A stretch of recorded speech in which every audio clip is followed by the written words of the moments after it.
why should you even clay bar your car? What does it even do?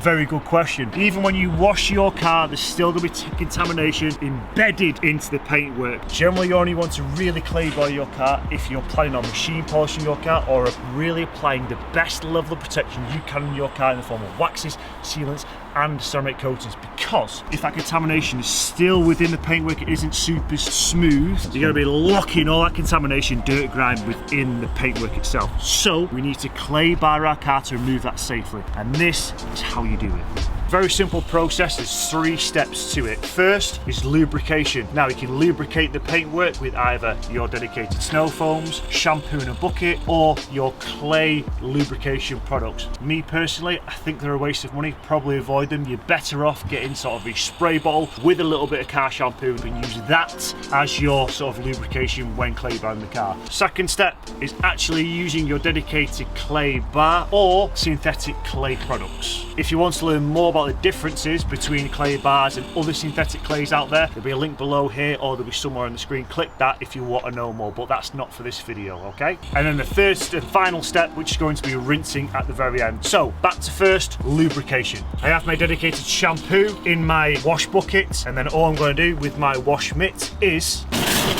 go straight onto the panel, top down, allow that to drip down, and straight away I've lubricated the door on this car. So I've taken off a little bit of clay from the main clay block, and all I'm going to do is warm it up in my hands to make it a lot more pliable. This is roughly the size of sort of clay you're going to want to use when clay barring your car. And then we're going to go up and down, that's the first pass, and then we're going to go left to right, and then that'll be the second pass, because that'll allow me to make sure I get full coverage of the actual panel we're working on. Don't just go one way and then move on to the next, because you will likely miss something. So 2 passes. So first pass, up and down.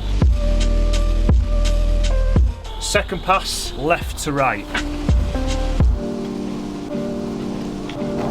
So now you've completely covered the working area as you go around cleaning the car. And then, like I said, rinse all that suddiness and lubrication away off the car.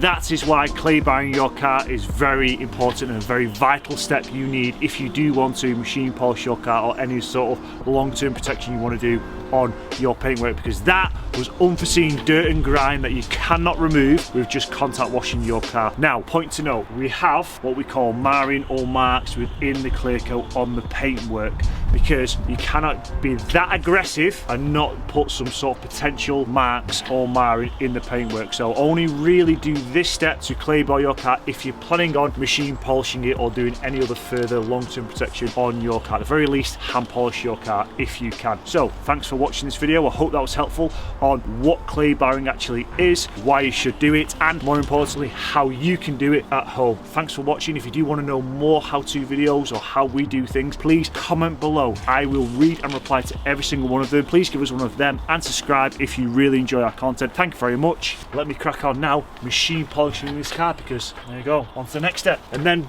ceramic coat it.